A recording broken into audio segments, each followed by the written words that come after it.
Good afternoon, good evening, wherever you are. Welcome to Mission Podcast, the WrestleMania 41 review. I don't know where to start with this, to be honest. It's a bit of an underwhelming WrestleMania from my perspective. We'll get everyone else's in a moment.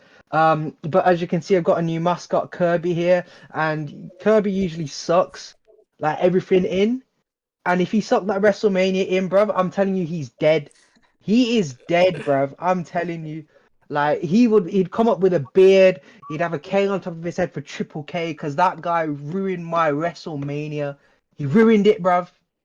But yeah, I'm gonna shut up before I get cancelled like 30 seconds into the podcast. Carpe, take it away. What did you think about this WrestleMania? Well, before I get into that, I don't know if you guys can notice, but man's got a mic now. So apologies in advance. Who let go back? But yeah. Testing 1 2 1 2. Can you hear me? Yeah, yeah. Cool. Oh my god. I'm gonna start cutting promos on this podcast now, doing some ASMR as well. So a lot more amazing content coming your way, guys. But yeah, let's talk WrestleMania, shall we? I fell asleep during night one, so Hazard can confirm. But yeah, and I mean, night one was pretty shit. The main event saved it, and then night two actually had some good matches, and then towards the end it just fell off a cliff. Really, um, yeah, pretty forgettable WrestleMania. I'd give it. I think a 6 is even generous, but I'd give it a 6. Fair enough, man. Danny, jump in. We're all dying to hear what you've got to say. I know you're probably giving it a 10 because Seth Rollins finally Listen, won at Mania, overall, a meaningful match. overall, it was very underwhelming, especially now one. I mean, now one didn't feel like WrestleMania until probably the Tiffany and Charlotte match. It was just, lots of fodder on the card. New Day Warriors, underwhelming. The first match, we'll get into that, but I didn't really like the finish. And then we get to the main event. I mean, that's one of the best triple threats I've ever watched from start to finish. And we go to night. Okay, night two looked much better on card, and it started off much better as well. The night two opener, I think, was as good as the triple threat main event. The card was fine until I think the AJ Logan match, which then it just fell off a cliff. We had that match. I mean, before that match, we had the Randy Orton Open Challenge, which not fun. Just why are you having your TNA champion pin in the first place, and why are you having him get squashed by Randy Orton? Okay, I get Randy Orton needed a match on Mania, but come on, man, someone credible would have been a much better match and would have done more for Randy Orton in that case. To the main event of night two, which was just very. I mean, I think people on this podcast may have different thoughts to me, but I think that was very underwhelming, especially the finish. The match as an overall. I mean, we'll get into it. I don't want to start blabbing about the match straight away. No, for sure. And obviously you heard my points. I've put my boy Kirby over there in terms of what I thought about this WrestleMania. Um, to be honest, I think three or four matches were really good. I'm not gonna say it. I felt like it's self-explanatory. I'm one of the people that Danny's referring to, by the way, in terms of what I felt about the match last night. I actually really enjoyed it. Um, a lot of it was kind of like Monday Night Raw, Friday Night SmackDown fodder. Um, Lyra Valkyria and Becky Lynch. You didn't really need to return Becky Lynch to then face Judgment Day tag team. Like that was pathetic, to be honest. That's a fodder match. New Day fodder match. LA Knight, Jacob Fatu was actually a really good match. I'm not gonna lie. I also fell asleep after the first two matches at night one. So when I rewatched them back, it was a really fun watch. Um, but yeah, overall, I felt like the entire event felt more so like two really substandard pay-per-views put together and it being labeled as WrestleMania. I felt like if it was called Stomping Grounds, I felt like that would have made for a decent pay-per-view. Just in terms of the lack of quality of matches and the build going into it. If it was called Stomping Grounds, I'd have been like, yeah, you know what, fair game. It's pretty decent. But this is WrestleMania. We're talking about the daddy of all events, and for it to be let down on the majority because of bad booking, um, just everything just felt really disjointed, to be honest. And there's not much you can really do as a fan except for complain. And I felt like a lot of people have the right to complain, particularly with the way that everything went. Yeah, agreed with what you said. Copy. Any thoughts? Yeah, man. Just really lackluster Mania. I mean, the build wasn't great for any of the matches, and people were like, "Oh, the build hasn't been great, so it's going to exceed expectations." You were hoping for something similar to Mania 31. People didn't have high expectations for that Mania, but it delivered, and people were like, "Oh, this is one of the best Manias ever."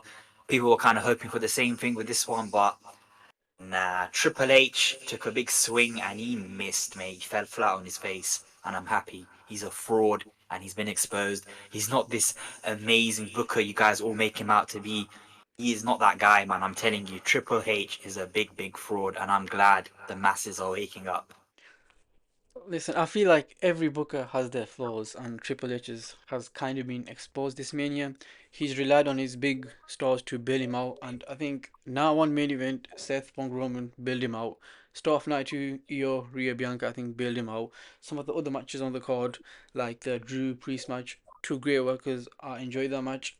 The match after that, the IC four-way with Dom, Penta, Finn, and who am I missing? Braun, the champion. I think that was an amazing match. Dom won. Great moment. Enjoy that.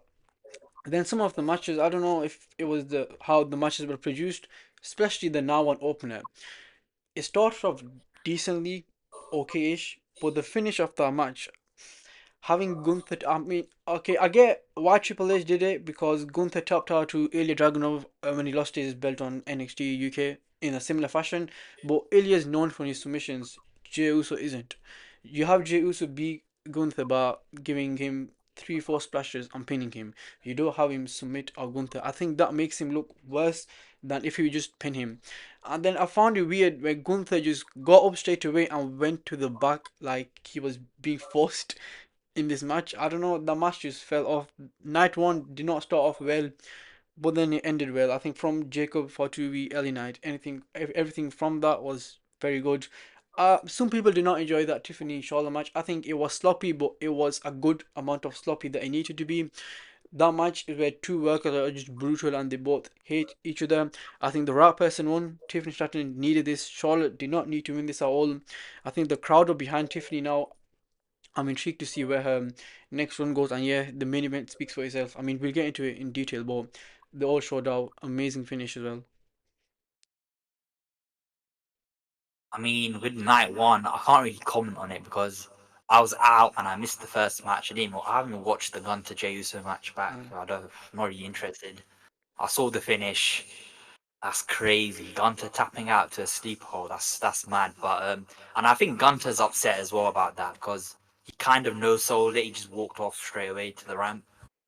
But yeah, just a weird decision that is. I get Jey Uso winning, but the way he won it was a bit weird, and I can't really comment on the rest of the card. I fell asleep. I watched the main when I woke up. I watched the main event. Wow, one of the best triple threat matches of all time. But I think we all knew that though going into it. That even though the build wasn't great, we knew the match was going to deliver. And yeah, we saw the Paul Heyman swerve. We kind of predicted it on the preview show, and it's one of them ones. Even though it was predictable, it was executed perfectly, so we have no complaints. It was brilliant the way they done it. For sure. I mean, we're already on topic. We might as well talk about that night one main event. I know we're probably itching to talk about that night two main event, but might as well start off with something that was, I think, head and shoulders above everything else on the card. Um, the night one main event told, like you said, a very brilliant story. The way that everything was orchestrated, amazing. The build, as you said, probably a little bit underwhelming. Yeah, I agree. Um, but I think in terms of match quality, the layers in terms of a story, there's so much more that you can tell in a match than with just words. And I think Roman Reigns, Seth Rollins, and CM Punk told a story that I don't think can be comprehended into words. All three were spectacular. And Seth Rollins, rightly so, as MVP of the entire feud, came away with a much deserving and much needed win as well. Um, I think that the low blow that he gave to CM Punk, where he was apologetic, Paul Heyman, by the way, he was apologetic and was like, it's like, I'm so sorry. And then when he did it to Roman Reigns, it was like, it was like a feel good moment, almost pause, for him to low blow him. It was like, he wanted to snake him for such a long time. he treats Roman Reigns treated Paul Heyman with a lot of tough love, and I don't think he liked that. Even with Brock Lesnar, Paul Heyman never really Brock Lesnar never treated Paul Heyman like crap the way that Roman Reigns did. So I felt like those different emotions then leading I feel towards like Seth Rollins having the chair was brilliant. Paul Heyman enjoyed that low blow a little bit too much, man. He was having a good little feel of the tribal jewels, wasn't he? Tribal jewels. But nah, but the way he done it, yeah. Heyman made it so bait that he's gonna low blow Roman. He was like looking at him and he's waiting to like drop and do it. It was so funny, but it's just a great moment, and it ties into the whole Roman Reigns gets betrayed all the time. He's been betrayed by Seth in the Shield originally, then in the Bloodline he feels he got betrayed by Sami Zayn, then by the Usos, and why is more him? So like it's amazing storytelling, and obviously Seth Rollins once again gets the better of Roman Reigns. And yeah, their eventual feud, I don't know when they're going to do it, at SummerSlam or next year's Mania. That's going to be amazing. There's only one match they got to have. That's a Hell in a Cell. That will fit them perfectly. And yeah, I think the way they done it as well. Did you notice when he done the low blow on Punk, he was like sort of upset about it. But with Roman, he was just Yeah, like as I smile. said, yeah.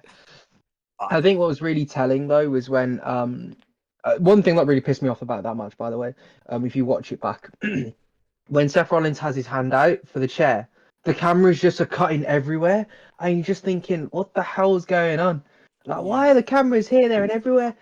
I was so annoyed watching it back because you wanted to see Paul Heyman just put the chair in Rollins' hand, smash Roman Reigns right in the back, and there you go, you sorted. And I did say Roman Reigns needed to be pinned, Yeah. and it came about, and I said Paul Heyman leaves with Seth Rollins, came about. I'm a freaking visionary, my friends. I am a revolutionary.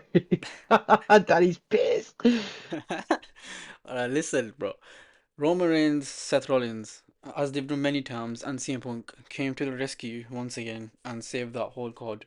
I think the three of them, along with Paul Heyman, I think produced an phenomenal wrestling match that finally got the noise from the crowd. I think the crowd was not up for most of the things of the night. Before the main event, they were ready and they were up. I think this delivered real tension and drama in the ring and provided an all-timer angle at the end. I think that sets up a great direction for the future of the three stars, especially Seth Rollins. I think the wrestling of the match was top notch. The superstars made it like a true three-person battle rather than the usual, one person rolls outside while two men fight. It started off with a Rollins and Punk had a proper Attitude Era style brawl through the crowd.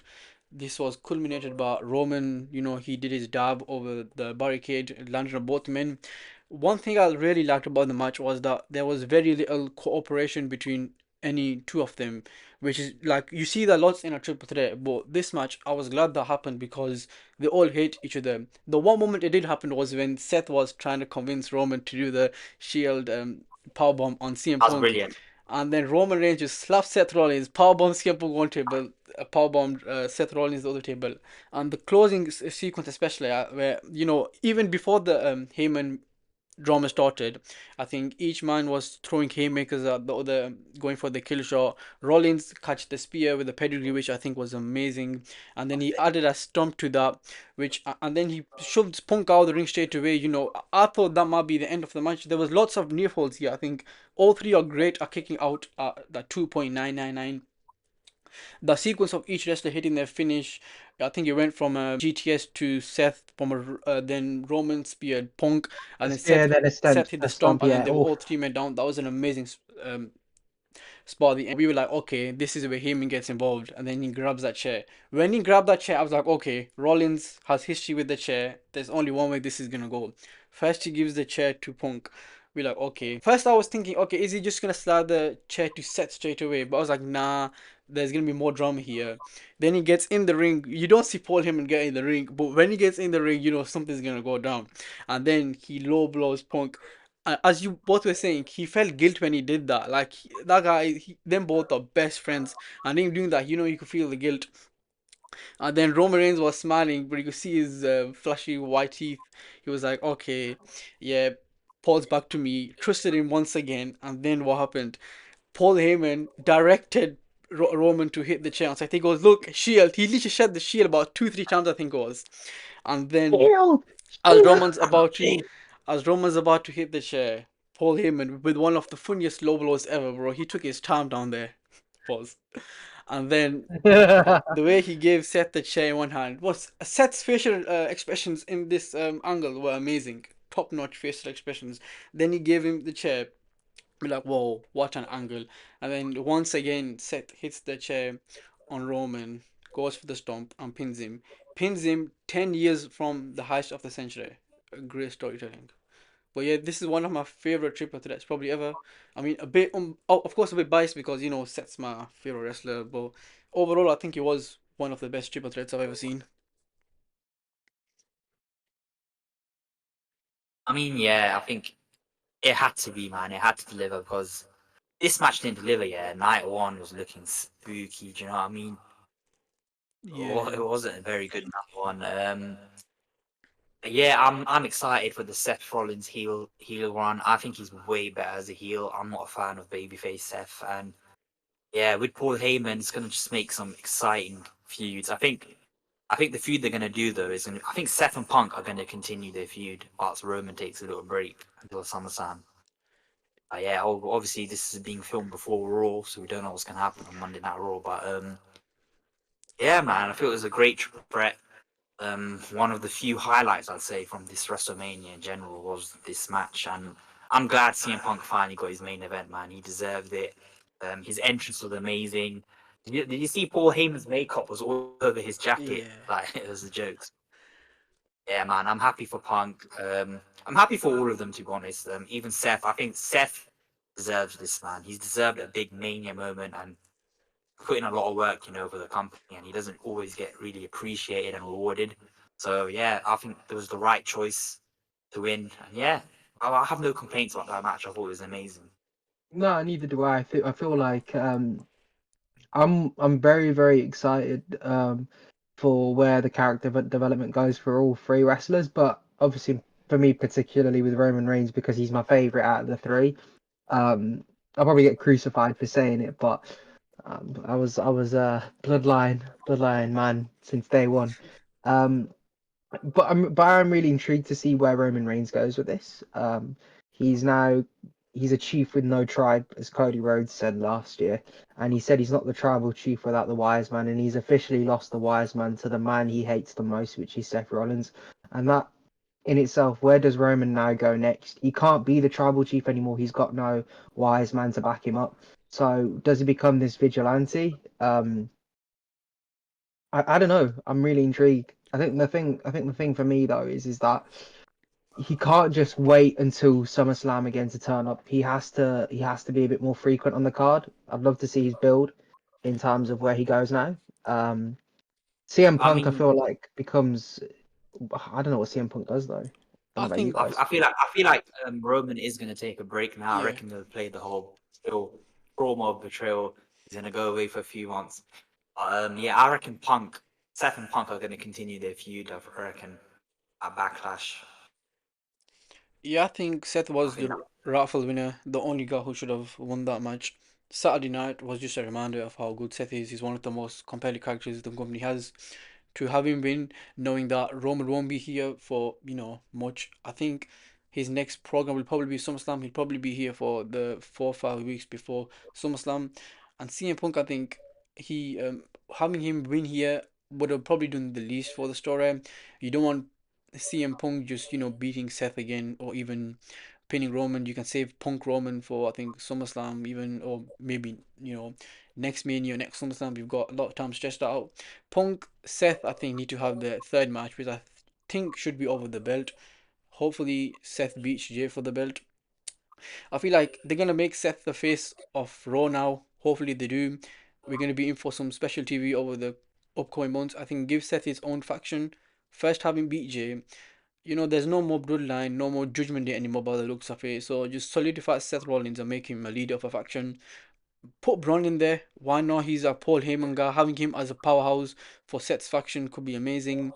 Or maybe someone like Ethan Page from NXT. You know, um, uh, Ethan Page. Ethan Page in that role, he could take pins, but I think he's an amazing promo. He could do amazing things in that faction. This could set up for some fun six-man tags.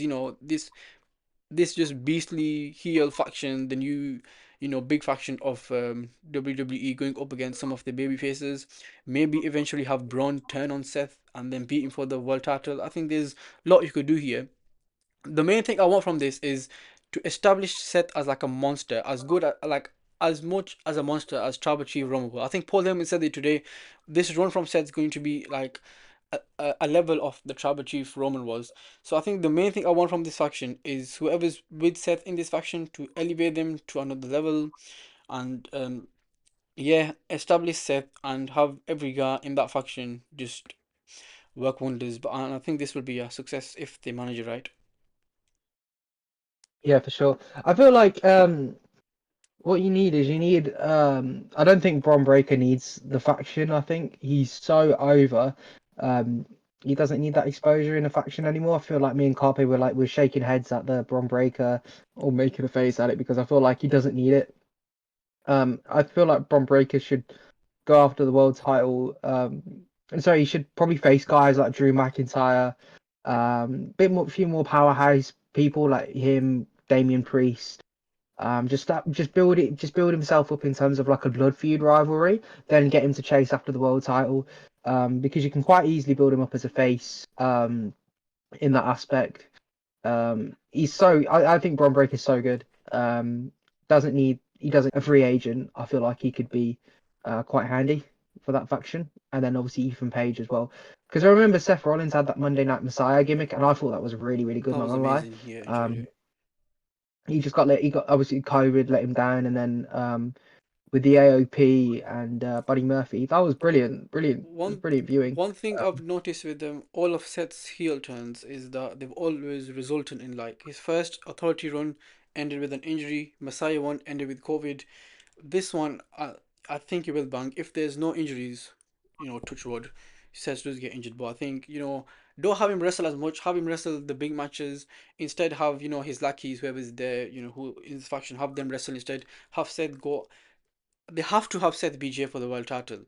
I'd do it tonight, to be honest. I'd have, established Seth as a monster heel, have him BJ tonight, just absolute brutalize him. I think Seth needs that, to be honest. I think Saturday did wonders for him, but having him win the world title straight away would do wonders for him. They're not gonna pull the trigger that soon. They're Uh, not gonna pull the yeah, trigger I that think it'll be soon. What they'll backlash do is at the minimum. I think. I don't think it'll be tonight. I think I think Seth and Punk are going to continue their feud. That doesn't really need the title right now. I think Jay they're going to let him have it for a few months. Who does Jay face though? I don't see any credible challenges right now for him. Gunter, innit? Rematch Again, with for the Gunter. fifth time. I don't want to see that. I hope they move on from the feud. But Gunter's just had a long reign. He deserves it. You could argue he deserves a rematch. I doubt Gunter's going to be willing to sit out or not use his rematch clause. Do you know what I mean? Yeah, but there's not a real rematch clause, is there? Um, Yeah. I don't think it makes well, it makes sense for him to do it, but I don't think he does it. Not for me. Uh, to be honest, I don't know what Gunther's next direction is. No clue. I think he takes a break. I think he deserves a break, Oh, to be he's honest. he's he's advertised for the next three roles, so that makes me think he's not taking a break. Mm, I reckon he has a rematch with Jay at Backlash, and then after he loses, and he's gonna get drafted to SmackDown. I think he should get drafted to SmackDown because there's lots of great matches there he could have. Maybe you got Randy, mm. LA Knight, Damian Priest, Drew McIntyre. I think he's had his due course on Raw. I think he's faced all the Raw top stars. But I think Seth and Braun Baker, he's faced everyone else. So yeah, I just freshen things up for him. Have him maybe take a break, like Harun said, for a couple weeks, and then have him draft over to SmackDown, and then have some of the guys on SmackDown, maybe like a Damian Priest, LA Knight, maybe have him drafted over to Raw. Just freshen things up and I have. wonder where Bronson Reed is right now. He's If he's meant fit he's meant to to be coming back wrestle. soon because he got injured at I'd like him to take on Jey Uso. That'd be pretty. That'd be fun to watch. for Bronson Reed. I mean, this will go out after what do you call it, Raw, but I think we do get a lot of returns today. I think Rusev's one of them. Maybe even I think Alistair Black's on SmackDown, but I think Rusev's definitely a return tonight. But I do wonder what they've got in store because after Mania, I think people are expecting like a big go home show, especially because people were not, satisfied by Mania.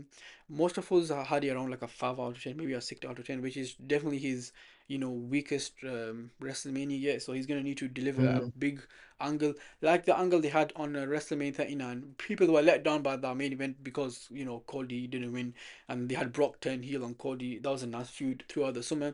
I think they do need a big angle like that, which I wonder what it is. I've been saying just put the belt on Seth, man. That's a big angle. You can establish him, but Triple H's fetish with having long reigns. I think Jey Uso's holding it for a month at the minimum. yeah, fair. Anyway, moving on to another match that happened on the card. That triple threat was brilliant. Probably haven't got too much time to talk about Roman and CM Punk. We've touched on it lightly. I want to talk about that not a triple threat, the fatal four way for the Therefore, Intercontinental Championship. Dominic Mysterio pinning Finn Balor to win the IC title. Guys, special moment for Bro, Dominic Mysterio there. amazing. Yeah, this match, listen, Dirty Dom, it got to go. yeah, Dirty Dom, yeah, that guy is a flipping superstar. You know, everyone. I think for me, the next two big guys for WWE now are Braun Breaker and Dominic Mysterio. These two guys, man, they're different. They're just different level compared to the ones that are coming up now. Carmelo Hayes, that guy's a flop. I'm sorry, I don't think he's very good. Um, yeah, man, that moment when Dirty Dom when he's like up the ramp and then he just goes running back into the crowd, and the crowd's going crazy. Like it's just amazing, isn't it? Like from how far he's come. Like everyone used to hate him because they thought like he was just there based off nepotism, really. And like he's gone, he's earned his own stripes, and he's shown that he belongs at the big stage. And yeah, I can't wait, man. For me, I think give him a short little title run and have him drop the belt to Finn Balor, and then yeah, make him win the Money in the Bank. I'm saying put the strap on this guy soon, bro. Dominic Mysterio is ready for the main event. I'll stand by that. I don't care what anyone says.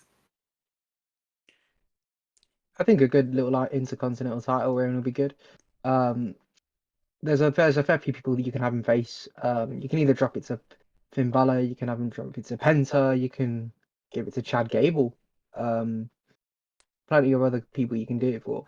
I'm just a bit torn whether he keeps a baby face persona or does he still stay as a heel, because obviously the reaction that he got, um, and the way he ran up when he ran down to the ring and started celebrating with the fans almost, it felt very much like a baby face thing to do. And we've seen Dirty Dom do some crazy heel stuff like walking out on his dad's Hall of Fame speech. Um, you know, that sort of shit. So I'm really excited for Dominic Mysterio, and seeing where that goes. For the last like 3 4 weeks, even months on TV, it's been like I think it's been leaning up to a dumb babyface turn. I originally thought it was gonna be Balor, but looking at the reaction, looking at how both superstars, the company view them right now, I think Dominic Mysterio pinning Balor was the right choice. You don't want Penta to get pinned. You don't want your champion Braun. You want to protect Braun. You don't want Braun to get pinned. I think the finish was amazing where Balor hit his coup de grace on Braun and then Dominic Mysterio with that frog splash. It was quite similar to the EO finish, but still enjoyed it. I think it was amazing. But yeah, I think Dominic Mysterio is probably going to feud with Balor now for a good maybe 2 pay-per-view cycles. I think Dom should beat. I think Dom beating him clean puts him over as a proper. I think right now you could say in the Fatal 4 way he stole it because he frog splashed it in the last minute. I think have him beat Balor, viciously in the next 2 pay-per-view cycles and establish him as a proper babyface. The only thing that I'm not sure about this is because he's with Liv Morgan. Liv Morgan's a heel. Are they gonna turn her face? I don't think they will. So I don't know if they still keep him. Maybe as a tweener. Maybe the crowd pop if they like him. If they don't, but the crowd last night I think were amazing, especially for that Dominic Mysterio match. They were. I don't think when he came back the second time. I don't think that was scripted. I think he just felt overwhelmed by the emotions and just came back and celebrated with the fans. But yeah, I think Dom should face Balor next. Penta, I don't know what Penta does. maybe a feud with one of the mid card guys, even a top guy like Gunther could be a good feud there. Braun, I think, elevate him to the main event. I think he's had his due in the RC title for the past year because he came around this time last year. He's had his time here. Elevate him to the main event and establish him as a monster. Yeah, I think what you could do with Bron Breakker, like I said before, with the Seth faction, don't put him in a faction, but rather put him with just put him in a blood feud. Like make him go crazy over someone in the same way that Drew McIntyre went crazy over CM Punk. That's the kind of feud that I feel like he needs to show his other side, if that makes sense. We all know that he's an amazing athlete and whatnot, and he's good with championship feuds and building that up. But I feel like having a personal rivalry in the WWE really makes or breaks what a superstar can or can't be in the industry. Like you can have a 2-3 week feud with a Sami Zayn or a Penta, or Finn Balor, Sheamus.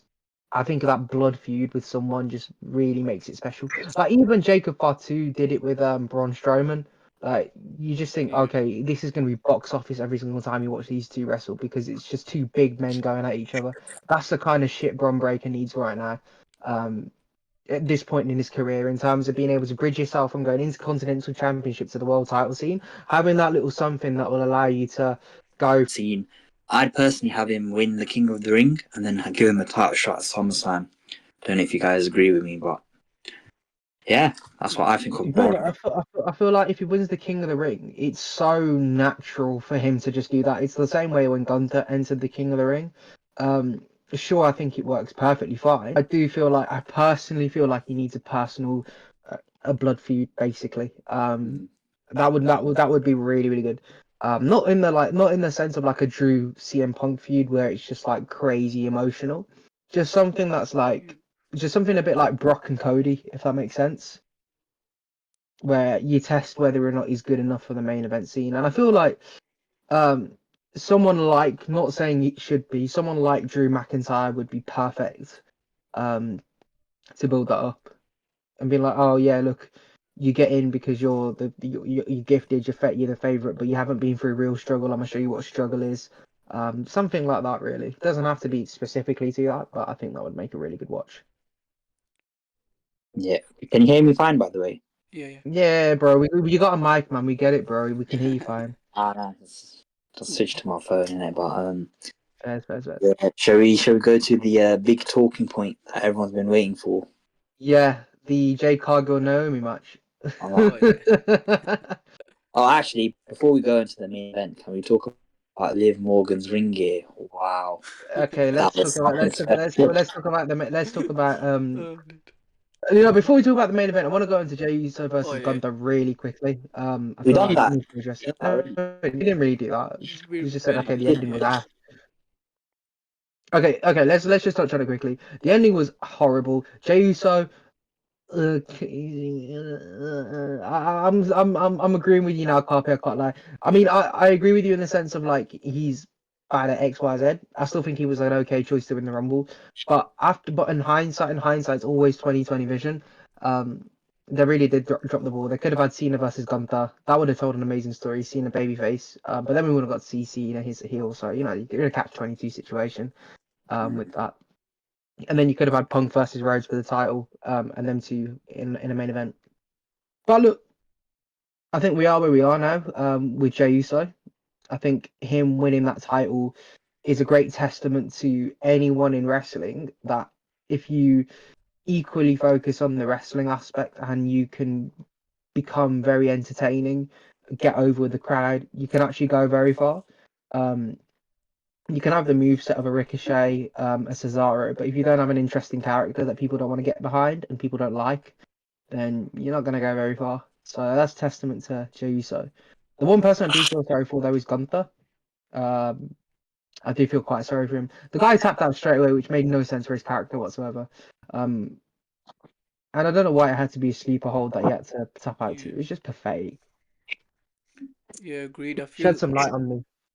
yeah, I agree with what you've said, Harun. I think the match was just underwhelming, wasn't it? I went in the match with decently high expectations. Okay, they've had their 2 matches before this.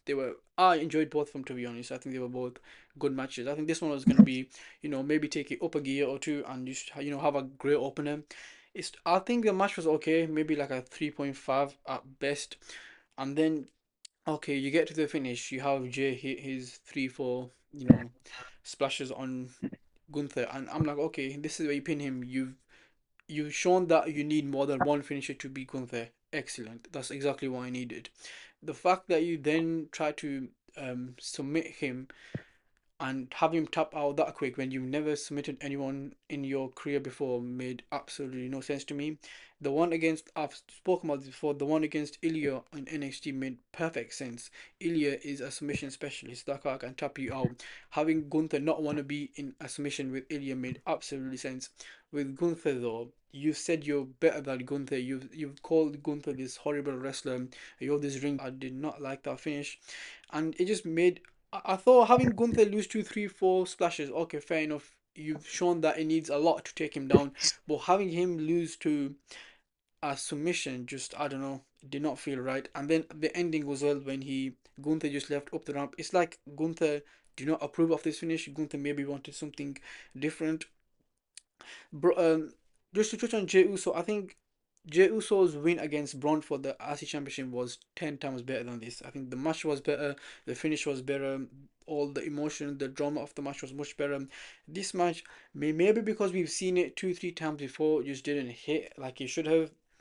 But yeah, just underwhelmed, especially that finish I did not like. They had a wholesome moment after with Jay and Jimmy, quite like that. And I'm intrigued to see where they go next with Jay.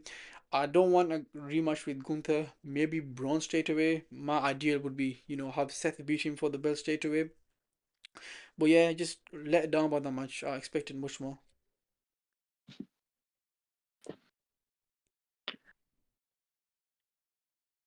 I didn't even watch them. I didn't even watch the match. I was waiting for you to say something.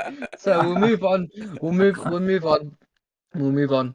We should talk AJ Styles quickly. Logan Paul, that was dead. That was so Bro, bad. Bro, that was that's awful. so bad. That was awful. You know what? Forget that. If we're gonna touch on the match really quickly, I want to talk about Drew McIntyre versus Damian Priest. I'm really glad that Drew's finally come away from a feud with a dub. Um, I think he very much deserves it. And I'm really intrigued to see where he goes after this. There's so many people you can put on the world title scene. That's the thing. But with two champions that are kind of and we'll talk about John Cena as a champion in terms of how he's going to go about his business. Wait, I was just a light bulb moment. Why not just put the strap on Drew McIntyre Right now, from Jey Uso? Why not? maybe if they draft him, but he's on SmackDown right now, so I don't know. Bro, no one cares about drafts no more, man. People are just you put in random mans on random shows nowadays, bro. Like you just put Drew McIntyre onto Raw, have him face Jey Uso because Jey Uso beat him on Netflix. Bob was your uncle. Then you can do Drew McIntyre versus Seth Rollins for the title or whatever you want. Literally whatever you want. I'd be fine I'm with. telling you, they need to build. WWE needs to build their company around Drew McIntyre. He is that guy. Listen, I'd be happy with the Drew beating Jay, but I'd rather Drew be the main champion, be, not John Cena because he's going to lose your face, but maybe to a Cody Rhodes who beats John Cena again. I don't want him to go after Jey Uso, and I'm not interested in another Jey Uso v Drew McIntyre match. Maybe just to get the belt on Drew. But yeah, I agree with what Harun said. I think Drew as a champion could be amazing, as a heel especially. Just like Seth, I think they both are two of the most compelling characters the company has, along with Kevin Owens, which I was still gutted they never gave Kevin Owens a run with the belt. But Drew, Seth, Gunther, and Cena, I think are your top four heels in the company right now. I don't think I'm forgetting anyone, but yeah, I think you should build the company around them four as your top heels, and then maybe like Cody, Punk as your top two baby faces, along with Jey Uso. But yeah, I think I'd personally still have Drew still on SmackDown. I think he was on Raw for ages before. Do you guys think they must swap Cena and Jay and have Cena on Raw and Jay on SmackDown? And Cena's whole shtick is now to ruin wrestling. I think Cena's just gonna do whatever the hell he wants. Well, maybe I think Netflix might want him because big star than Jey Uso. So I think Netflix might want him during the next draft, and then you could run fresh matchups with do Punk who's on Raw, do Punk v Cena maybe at Money in the Bank, Cena v AJ Styles. There's lots of matches you could do with They're Cena. going to do Cena versus alternate backlash, That's the though, best aren't match. they? Yeah, yeah. Mm. Mm. Guys, I think instead of theorizing and stuff, we can fantasy book all we want. Night 2, main event. Thoughts going before? What were your thoughts before the match? Because honestly, I was just praying to God that The Rock would turn up and that Cena would win. That's all I wanted. Before that, by the way, Stone Cold Steve Austin coming out before and announcing the viewership. Yeah, what the hell, man? Literally, the guy couldn't even. You know what it is? I'm glad he never turned up because the guy couldn't even drive his freaking Bro, he couldn't drive his that quad fan bike is so for down life. the down the thingy, bro. Imagine if he stunned the wrong guy. Imagine if he stunned Cody Rhodes, man, and then The Rock and the Stone Cold Steve Austin held up arms, fam. I don't mean jokes, but jokes aside. Jokes aside, when Stone Cold Steve Austin came out, that ruined any chance for me that The Rock was actually going to be there. Absolutely no chance The Rock was going to be there after Stone Cold Steve Austin came out there. Um, but yeah, Danny, I'm interested to give me your full blown, uncut promo on this match Listen, because obviously you disagree with me directly and you disagree with Carpe directly as well. So, you know, say your shit, bro. listen. Going into that match, I expected a decent level match. They both are not the greatest in-ring competitors, but they both can put good match together. And then I expected, maybe get a run in from The Rock, especially maybe someone else joins Cena in the faction. As the match started, I think the match was decent. It started off a bit slow, and then the match got decent as they were going on. Both men were getting in lots of offense. I liked. People would say that Cena did a good match. I think Cena worked a great match here. He did exactly what he needed to do, a slow, methodical approach. That's exactly what the match had to be. Cody, I think, played his part in this match perfectly well. And then Travis Scott comes out. You hear that stupid tune, and he walks down to the ring. And we're like, okay, The Rock joins him here because the one episode on SmackDown, Travis Scott came out, and then right, Chamber actually, and then Rock came behind. Oh, okay, this is where we get into the final third of the match. We get Rock, and maybe he screws Cody again, and then Travis Scott comes out and he helps Cena win. And I'm like, what? I was just expecting so much more from that match. Especially, I was thinking, okay, this is where we've still got maybe one or two more gears of the match to go. You know, and the finish just felt very anticlimactic. It wasn't what I wanted from the match. If you do want someone to screw over Cody, have it be a superstar, please. Have it be an action wrestler, not Travis Scott. I get Travis Scott is trying to learn wrestling, and you want to put him in a major role, but I don't want to see that guy in the ring. I get the celebrity, I get whatever, blah blah blah. I just don't want to see that guy in the ring helping Cena win something like that. It's left a real bitter taste in my mouth. Maybe I went into that show. Maybe it was my fault. Maybe I just wanted more from that match. And just to touch on The Rock now, yeah. Listen, this guy inserted himself into that chamber. I can tell you right now, the plan was to turn Cena heel at WrestleMania. The plan was for Cena to low blow Cody Rhodes and bang him with the championship in the main event and win the belt like that. This angle that he did, I think, was all Rock's idea. Rock was like, okay, let's fast track this and let's have Cena, turn heel right now, and then we can build up to Cody and him at Mania.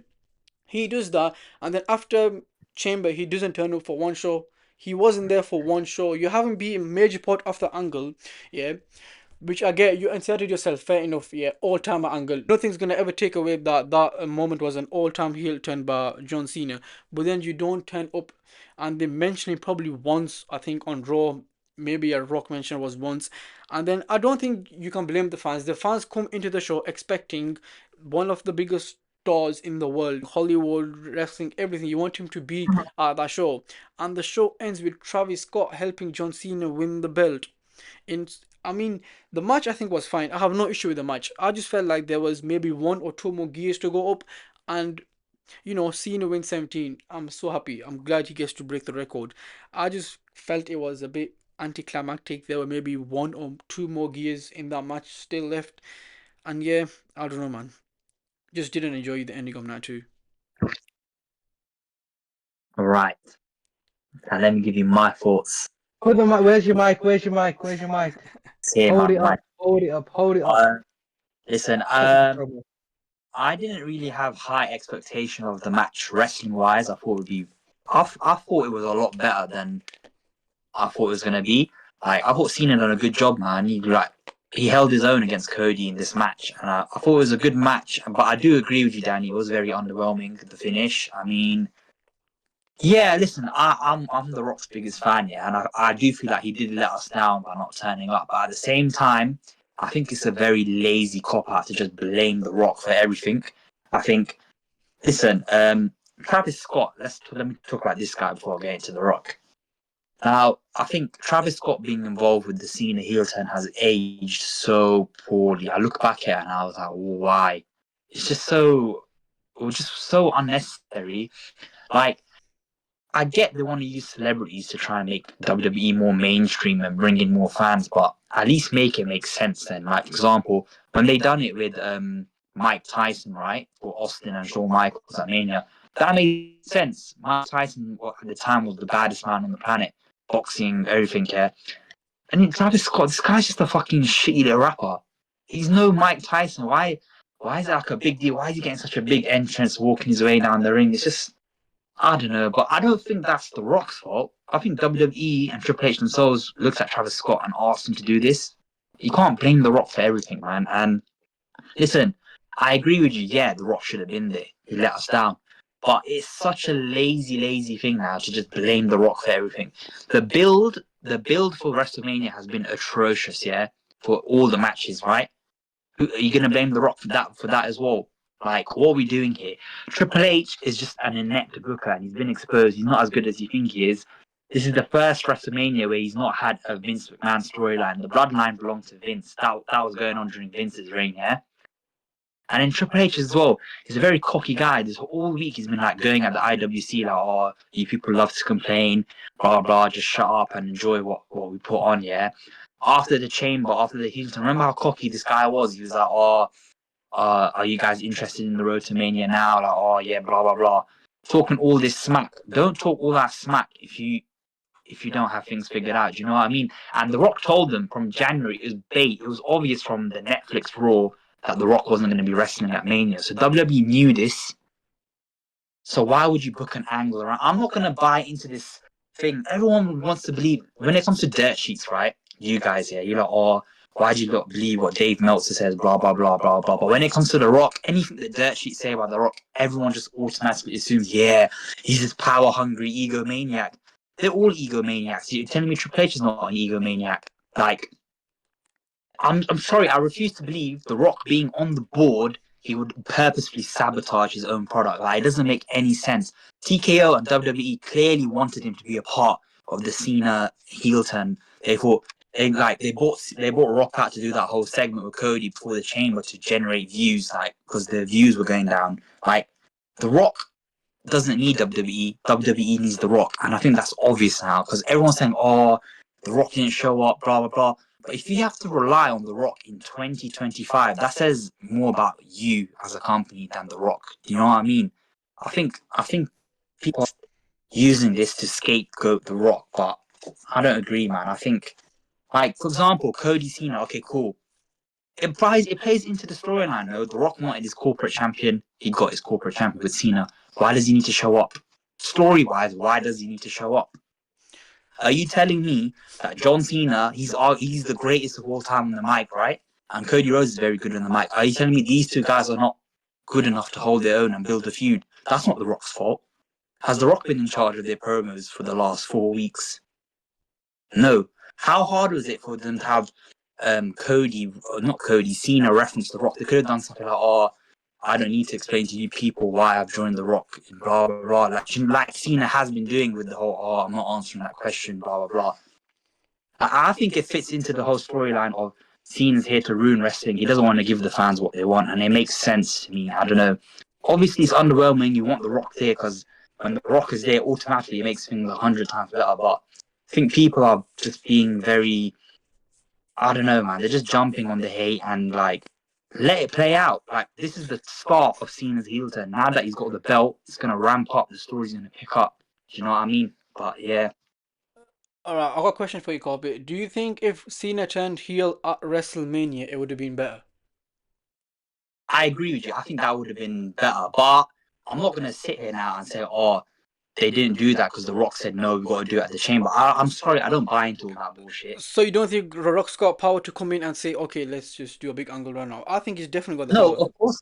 of course he has the power, but it's not a case where The Rock, whatever The Rock says, they do. Do you know what I mean? Triple H and the board and WWE, they're not that dumb. It's just like, let someone, for example, with Vince, yeah, and Vince was running things, it was basically pretty much a dictatorship. Whatever he said, it went. I don't think it's like that anymore. Because if it was like that, look at WrestleMania 40, The Rock came back for that. If The Rock was this big egomaniac, power-driven person, he would have carried on and done The Rock Roman Reigns, despite what the fans, the outrage and all that. But he didn't. He changed. Do you know what I mean? I think it's very lazy to blame The Rock. For me, it just feels like The Rock shows up randomly, and then the company is forced to deliver these huge angles, and then he dips, and then the company are left putting the pieces together. Either commit to the angle or just don't bother with it. This happened at Bad Blood. He turned up randomly, and then on the Raw Netflix, he was randomly cutting a babyface promo, and then this scene story. I don't know. Look, while Rock's part of magic, he makes it 1,000 times better. No one's disputing that. But for the angle, for the story, sometimes you need Rock to be about, and he's not there. And then I don't think fans are, you can't say fans are stupid to expect Rock there. He's part of the story. He was the reason Cena turned heel, and just him not showing up. I think it's not No, unfair. It's not unfair to say the fans are. no. I'm not saying the fans. I'm not blaming the fans. I'm not saying the fans are stupid. I'm saying it's WWE's fault. It's Triple H's fault. The Rock's one of the busiest guys in the world. His schedule can change like just like that. Do you know what I mean?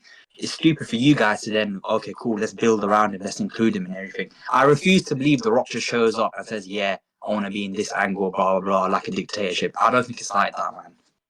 Well, so you think that Bad Blood angle was fully, done before, and they were gonna stick with that, and Listen, at that point in time, I feel like The Rock, in his schedule, he wanted to work Mania, right? I feel like from the January, that's when he made it clear to them that he won't be able to, whatever changed, whatever. Like, I don't know what changed in his schedule, but if it wasn't part of it was me, obvious. if it wasn't part of It was Mania, obvious from the Netflix. what? It's not obvious from the Netflix rule. He's not Yeah, working it was, Mania. but then why is he part of the chamber angle for? For me, just have him not part of it at all.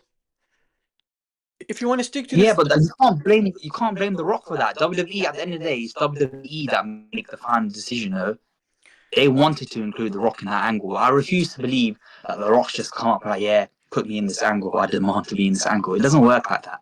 I don't think it's that, but I think the def was fast tracked it. This was, I think, definitely for Mania. I think the way the match was gonna go was is exactly how yesterday. Maybe without the Travis Scott, maybe a wrestler interfering, and then Cena. Everyone's thinking, okay, he's this amazing babyface. He's gonna win it the right way, and then him, low blowing and smashing the belt and winning it that way. In retrospect, we could say, okay, that would have made Mania 10 times better. Everyone's talking about the Cena heel turn. You know, well done, you smashed it out of the park. This way, I think they've set. I agree with you, Copy. They've set themselves high, unrealistic expectations. But you can't expect a Rock to show up all the time, can you? But just don't have him part of the feed at all. That's my main problem with this. Yeah, but I then think why do people blame The Rock for that? Surely the blame's got to fall.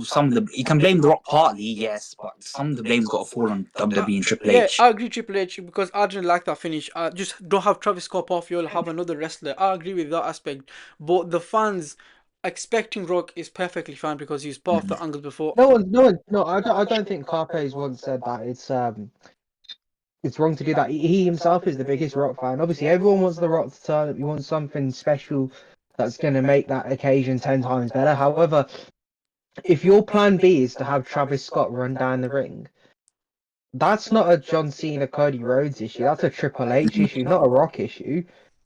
Like you could have set it up with thousands of different things. You can't be so obsessed with having this one perfect angle. That's why Plan Bs exist. You can't just say, "Oh, this has happened. Well, fuck, we'll just send Travis Scott down there. No one wants to, realistically, no one wants to see Travis Scott come down to the ring and ruin everything. But regardless of that fact, I'm also seeing people have an issue with the finish of the match as well. The finish was Nah, poetic, perfect. Yeah, by the way. finish was It was perfect. poetic. It was poetic. 100%. Look, Cena with the Cena low blows him, and he shows that he is the man that can carry the company on his back. He's saying that Cody Rhodes isn't that guy anymore, and that's what he's been. That's what he's been saying. Also, I'll go also as far to say that this heel turn landed a lot better at Elimination Chamber than it would at WrestleMania. Why? Because the build towards WrestleMania would have just been two heels complimenting each other and saying, "Look, you've done really well. I'm going to be the guy to take over." Look how much heat John Cena got just from going around Europe, man.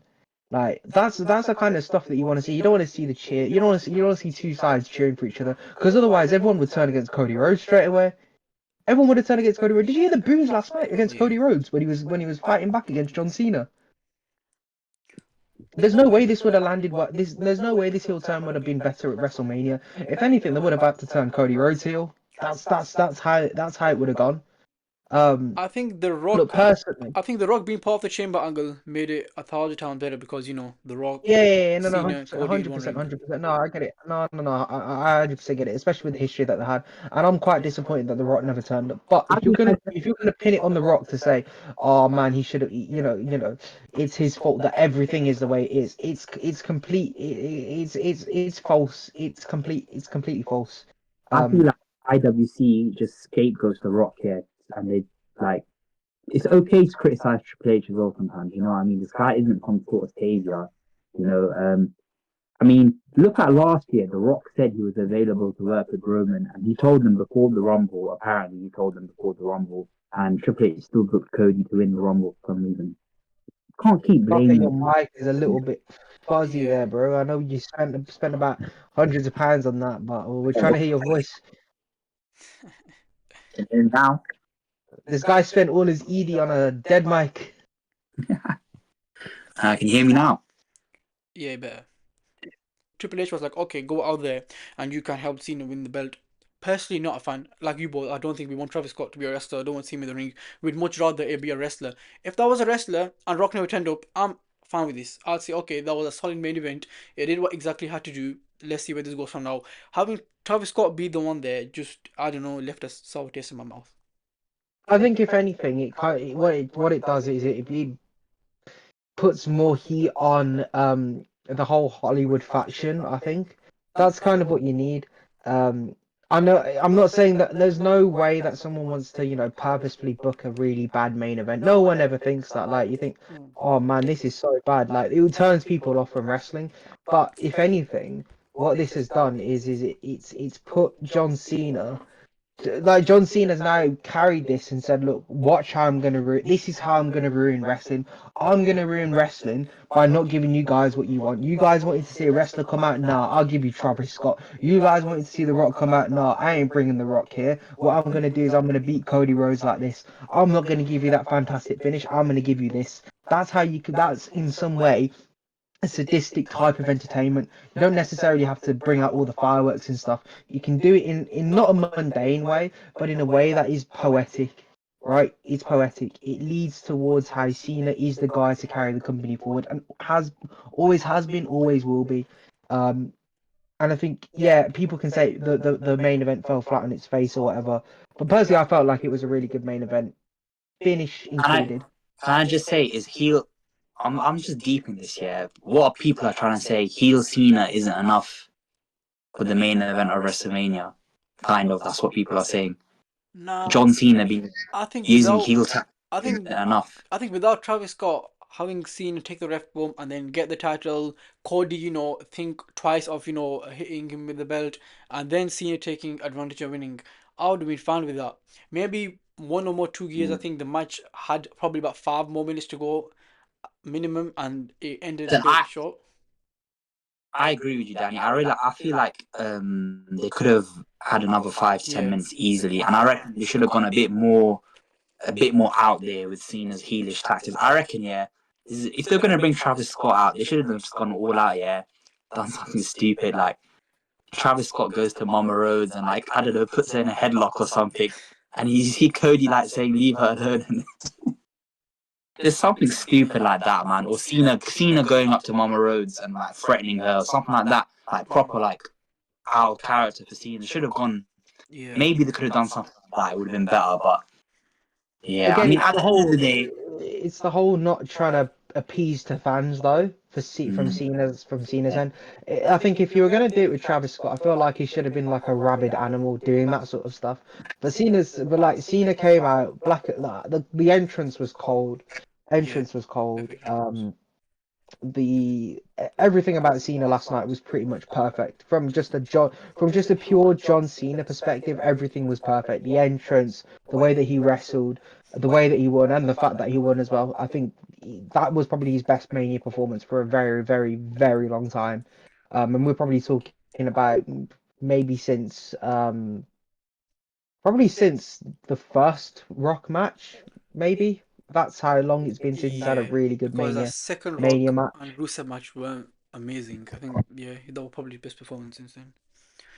Yeah, Also, if and he can still go. yeah, Guy can still go, especially with his sort of style of wrestling, and the fact that he's a heel now. Brilliant. also if you know the Rock's not gonna turn up there, and he's told you before, why not pivot? Why not change plans? Don't have exactly. Travis That's what I'm don't saying. have Travis Scott out there and maybe have someone else, Okay, I get why fans were expecting Rock because at the final image after the Elimination Chamber was Travis Scott, Rock, and Cena together. I get that. You probably want a similar image to the end of WrestleMania. If you can't go with the Rock Triple H, please pivot. Have someone else there. Have a wrestler there. I don't know who the wrestler could be. You've got plenty of amazing talent in your roster. Have someone else there. Travis Scott, I don't know. Similar as you guys, it just did not hit the head for me. What I think, yeah, this public outrage over how disappointing the main event was, they can use this to their advantage now with the whole underwhelming thing. Like as Hazza was saying, Cena's out here to ruin wrestling. That should be the gimmick now. You can play into it. Cena saying, "Oh yeah, you guys wanted all this, blah blah blah. I don't care what you guys want. I'm gonna do it my way. It's my way or the highway, really." And then if I'm WWE, yeah, I'll be cheeky with it. Have The Rock not even turn up here, but just like be on satellite or do a social media promo. Have man like sitting on his hammock in Hawaii, yeah, sipping some flipping tequila, and like, you guys thought I was gonna show up. The Rock's got better things to do, blah blah blah. Keep up the good work, John. Blah, something like that. You need to like play into the fact that the Rock just no shows and Cena no just turns up when he wants as well. Play into it.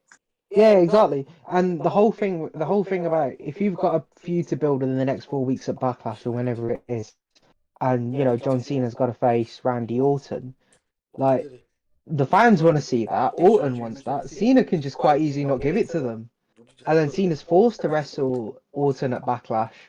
This is the kind of stuff we want to see. We want to see that massive back and forth between Cena and the Authority and Cena and the fans. That's what's needed. We don't need to see The Rock realistically from now. Obviously, I think we needed to see him at Mania, but we don't need to see him now.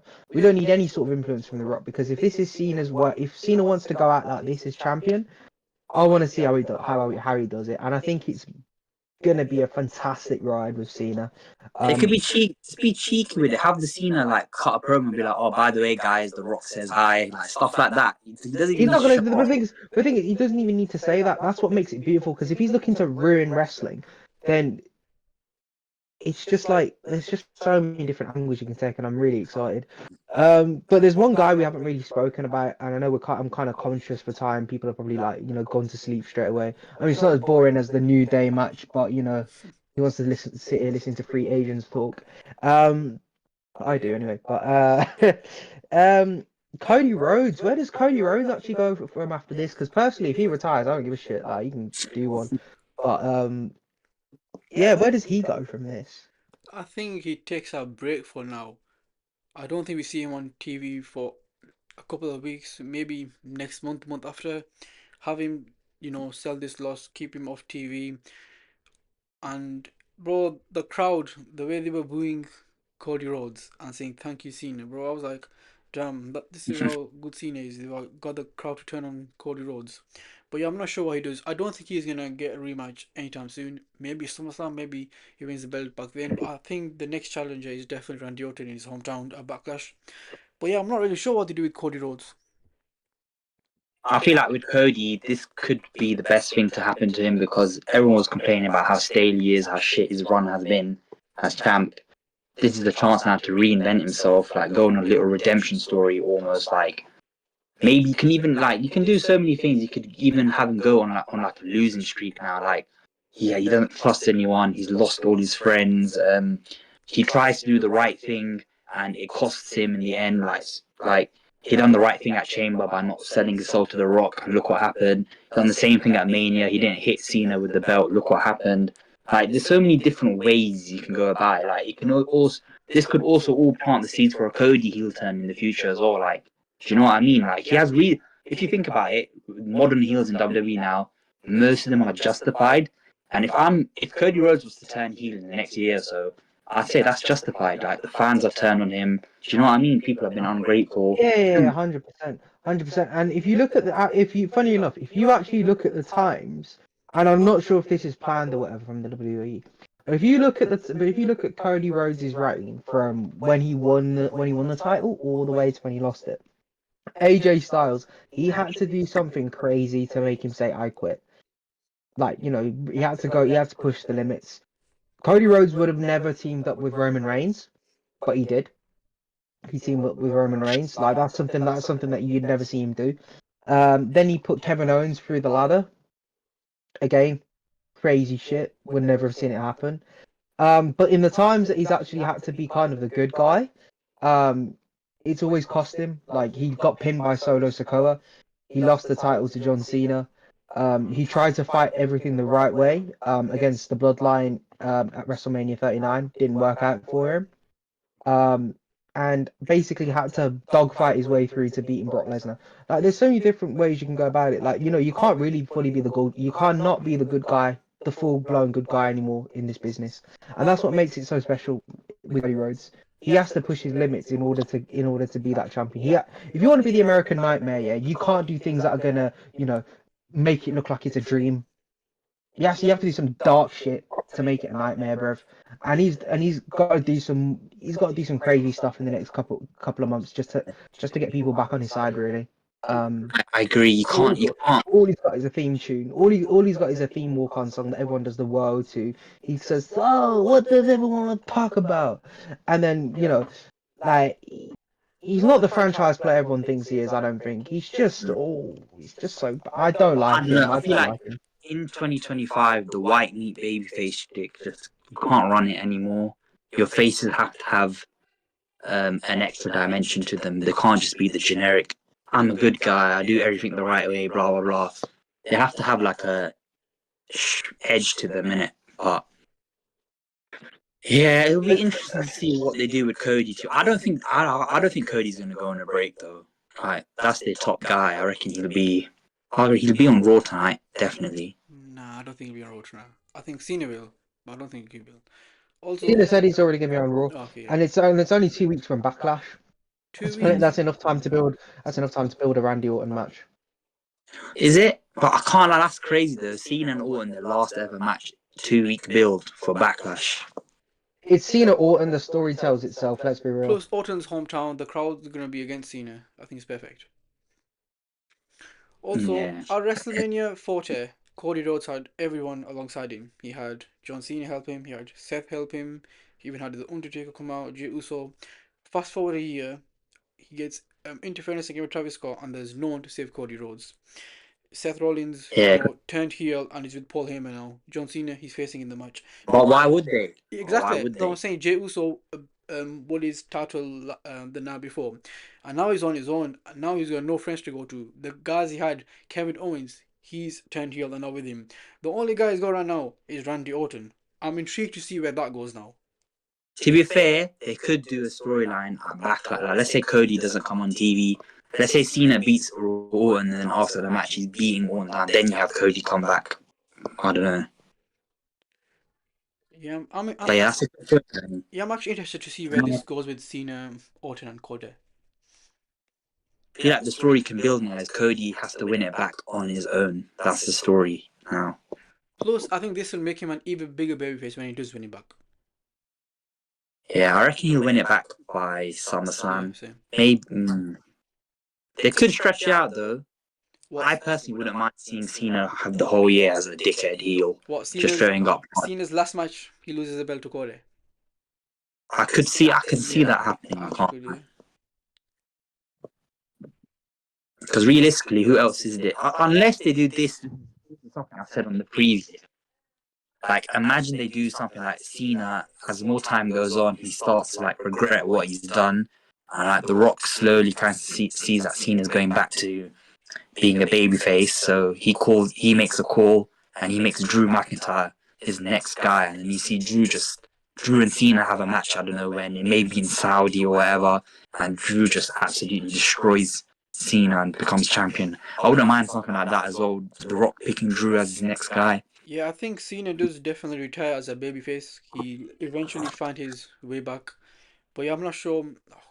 The Rock being with Drew McIntyre is intriguing because, Drew and Rock have had interactions before on Yeah. social media. But yeah, I'm not sure what Cena's last match will be.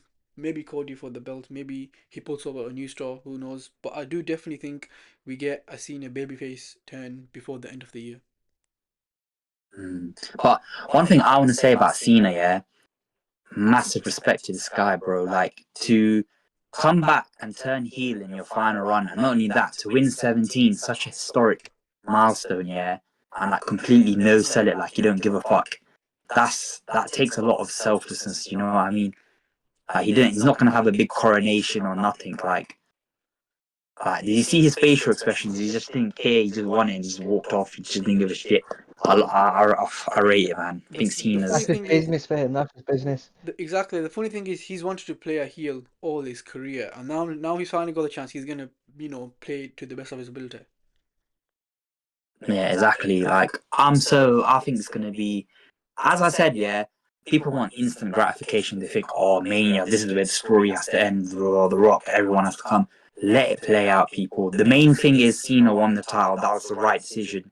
Let it play out before you make judgments. I think that's a perfect note to end on. All before Umair could join. The guy said 5-10 minutes like half an hour ago. What he's gonna join now? Yo, what's up, guys? Finn Balor, AEW. I Get think out of here, can man. end the stream there. But guys, look, we've come to the end of a somewhat underwhelming. Well, not somewhat. Kirby said it sucks. Kurt Angle said it sucks. A WrestleMania that really underwhelmed. For the majority of it. And I feel like there's not much else really we can talk about in terms of wrestling up until SummerSlam. We got Backlash, we got Money in the Bank, but I don't know. I feel like Mission Podcast might be, hunting down some new mission objectives in the world of the world. We'll still I talk mean, about wrestling. we've got the Mania Dream card as well. We've got a Mania Dream card coming up, so we're gonna show these Mongols how we book our Dream card. And I think what we might need to do is actually do a Dream card for what should have been. What You know that what would we be a should really do? cool episode. We should book a I can't be Wrestle. asked. We should book a WrestleMania 42 card in advance and see how off we were or how close we were. That'll be fun. No, all right, we'll do that. Like, Yeah. okay, guys, look, we're meant to stop recording and like say, oh yeah, we do these ideas. We're letting you lot into our little circle here. But look, the same thing as always. At the top, you've got the socials for that. We're hitting a load of followers on TikTok finally.